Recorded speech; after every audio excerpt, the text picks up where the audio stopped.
वंदे पुरुषोत्तम। आलोचना प्रसंग प्रथम खंड से 13 अक्टूबर सन 1939 की श्री ठाकुर जी से वार्तालाप। प्रातःकाल श्री ठाकुर मातृमंदिर के पीछे आश्रम प्रांगण के बबूल वृक्ष के नीचे बेंच पर बैठे हुए हैं। एक एक कर लोग जुटने लगे। श्री ठाकुर ने एक भाई से कामकाज के विषय में पूछा तो उन्होंने कहा, सहकर्मी की उदासीनता एवं गफलत के कारण आशा अनुरूप कार्य नहीं हुआ। उस प्रसंग में श्री ठाकुर ने ललित गंभीर भंगिमा में कहा, यदि हम प्रिंसिपल आदर्श के प्रति खूब स्ट्रांग अटूट होते हैं तो हम पारिपार्श्विक के निकट ईल्ड झुकना नहीं करते हैं, वरन हमारे निकट पारिपार्श्विक ही ईल्ड करता है। यदि हमारी झोंक ऐसी रहे तो जो करने का है उसे करेंगे ही, और वास्तव में यदि वैसा करें एवं उस काम में यदि पारिपार्श्विक को साथ लेकर चलने की जरूरत पड़े तो पारिपार्श्विक के सभी लोग उद्बुद्ध हो उठेंगे। जो नहीं चाहते हैं वे आपसे आप अलग हो जाएंगे। बीरूदा राय के साथ मैं एक दिन कहीं जा रहा था।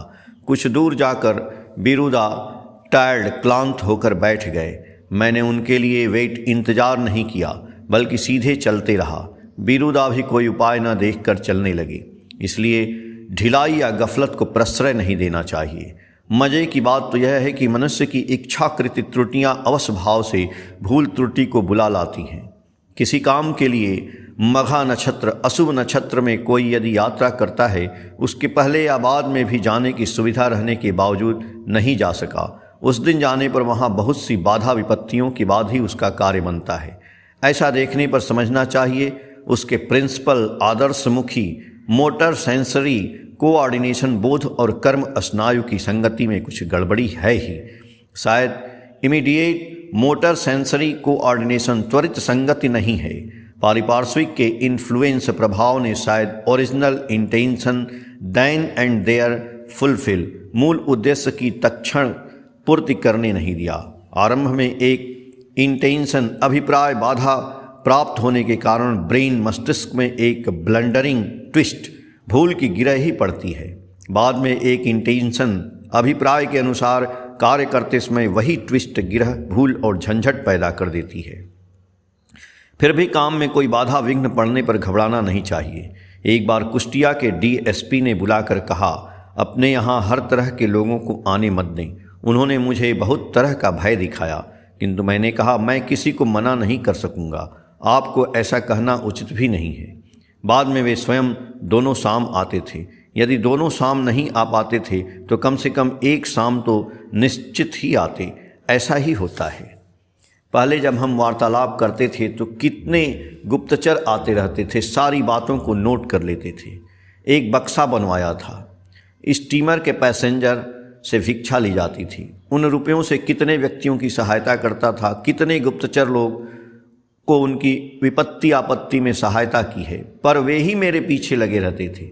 मैं सब कुछ समझता था फिर भी देता था। प्रफुल्लदा बोले, ऐसा करना क्या उन्हें क्षति पहुंचाना नहीं हुआ? श्री ठाकुर जी बोले, मैं सोचता था यदि मैं उन लोगों को नहीं देखूं तो वे नहीं बचेंगे। रोगी बद परहेजी करता है, क्या वह समझबूझ कर करता है? रोग ही उससे कराता है। उन लोगों की भी वही हालत थी। मैं सोचता था पहले वे बचे रहने पर ही धीरे धीरे संशोधन होगा, रास्ता खुला रहेगा।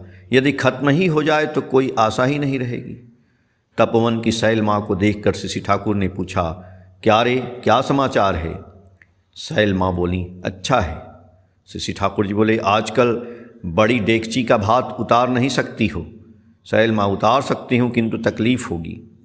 श्री ठाकुर बोले, तुम इस पुरानी हड्डी से जैसा कर सकती हो अनेक युवक भी वैसा नहीं कर सकते हैं। शैल माँ बोली, सब आपकी दया है, कहकर हंसने लगी। शैल माँ का उतरा हुआ चेहरा आनंद से उज्ज्वल हो उठा। इसके बाद देव देवी के विषय में चर्चा चली। श्री कृष्ण के विषय में श्री ठाकुर ने कहा, जब मैं बैठे बैठे नाम करता था तो कृष्ण आकर बंसी बजाया करते थे, कान को बिल्कुल मोहन भंगिमा में शून्य कर देते थे। श्री कृष्ण को मैंने देखा है कि वे मेरी उम्र के हैं, पर रंग काला नहीं है। दूब घास को किसी अच्छी चीज़ से ढककर कुछ दिनों तक रखने के बाद उसका रंग जैसा हो जाता है, बहुत कुछ ऐसा ही रंग उनका था। माँ काली को मैंने अनेक बार देखा है। देखते ही प्रतीत होता था मेरी माँ है। मेरी माँ से कोई पार्थक्य नहीं प्रतीत होता था, इसीलिए शायद माँ पर उतनी टान बढ़ गई थी। एक बार दक्षिणेश्वर गया था, वहाँ जाने पर मुझे बहुत पिपासा लगी थी। एक व्यक्ति ने बहुतों को पानी दिया पर मुझे नहीं दिया। मुझे बहुत गुस्सा भी आया और दुख भी हुआ। रामकृष्ण के घर की ओर भी गया, वह मुझे खूब परिचित प्रतीत हुआ। ऐसी कोई खास बात नहीं है, पहले से उस विषय में सुनने के कारण मेरे मन में ऐसा हो सकता है। उसके बाद मैं पंचवटी के नीचे जाकर सो गया। देखा माँ काली आई हैं, काली हैं फिर भी अत्यंत स्निग्ध रूप है। निकट आकर उन्होंने मेरे माथे को अपनी गोद में रखा। उनके स्पर्श से न जाने मुझको क्या हो गया। उनकी बातों का प्रतिवाद नहीं कर सका। उन्होंने जैसा कहा वैसा ही किया। आदर करती हुई बोली, सभी के सामने तुमने खाने की इच्छा प्रकट की, क्या मैं दे सकती थी? लो यह मैं दे रही हूँ, खाओ। देखा सोने जैसी थाल में पूड़ियाँ, बर्फी की तरह संदेश इत्यादि है, जिन्हें उन्होंने मुझे खिलाया। खाया और खाकर बड़ा तृप्त हुआ। जब पानी पी रहा था उस समय किसी ने आकर मुझे पुकारा। नींद टूट गई। देखा भूख प्यास मिट गई है। रात 10 बजे तक घूमता रहा, खूब घूमता रहा, पर भूख नहीं लगी। कहा जाता है कि इन बातों को किसी से नहीं कहना चाहिए, इसलिए किसी से मैंने नहीं कहा। बातें हो रही हैं। श्री ठाकुर मौका पाते ही बीच बीच में तंबाकू, सुपारी एवं पानी मांगते हैं। बहुत से लोग जुट गए हैं, सभी उस आनंद मधुर वचन सुधापान में विभोर हैं। इसी बीच सुशीलदा आए एवं जाति स्मर के विषय में उन्होंने कहा, यदि जाति स्मरत्व जगता भी है तो भी बड़ा दुख होता है।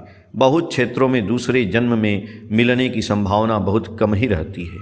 शांति नाम की लड़की का ही दृष्टांत लिया जाए न, पहले जन्म में उसका स्वामी ब्राह्मण था और शांति का दूसरा जन्म कायस्थ घराने में हुआ है। श्री ठाकुर जी बोले, समाज व्यवस्था के कारण ही दिक्कत होती है, अन्यथा दिक्कत होने की बात नहीं है। जिन लड़कियों को विषय में जानकारी है प्रायः क्षेत्रों में तो अनुलोम ही है, और निम्न वर्ण या स्ववर्ण में न देकर यदि लड़की का जन्म उच्च वर्ण में हो और यदि स्वामी की स्मृति उसे बनी रहे तो विवाह करना उचित नहीं है।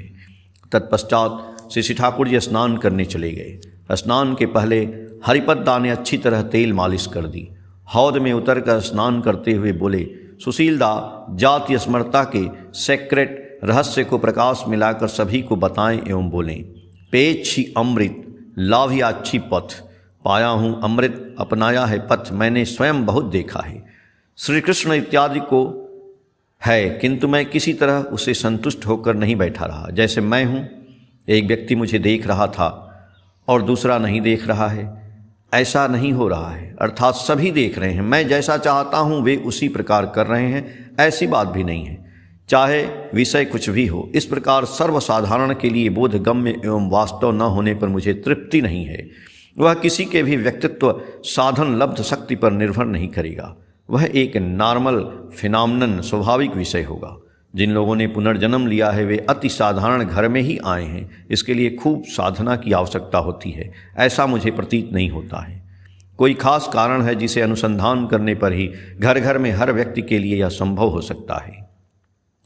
गोपाल दास सुशीलदा ने कहा, कोई विशिष्ट व्यक्ति था जिसमें जाति स्मरत्व नहीं था, बीमारी के बाद उसका जाति स्मरत्व जग उठा, वह भी बड़ी दिलचस्प बात है। तब तो इलेक्ट्रिसिटी, विद्युत या अन्य किसी स्टिमुलस, शॉक, धक्का देकर ब्रेन मस्तिष्क का नए ढंग से अरेंजमेंट और एडजस्टमेंट, समावेश और नियंत्रण करके उन चीज़ों को पोटेंट सक्रिय किया जा सकता है जो लेटेंट सुप्त थे। ऐसा होने से तो हम लोग भी इस जीवन में जातीय स्मरत्व लाभ कर सकते हैं। श्री ठाकुर ने उल्लसित हो कहा, यह कोई असंभव बात नहीं, चाहे जैसे भी हो काम बनाना चाहिए। आलोचना प्रसंग प्रथम खंड, पेज संख्या 18 से 22 तक। जय गुरु।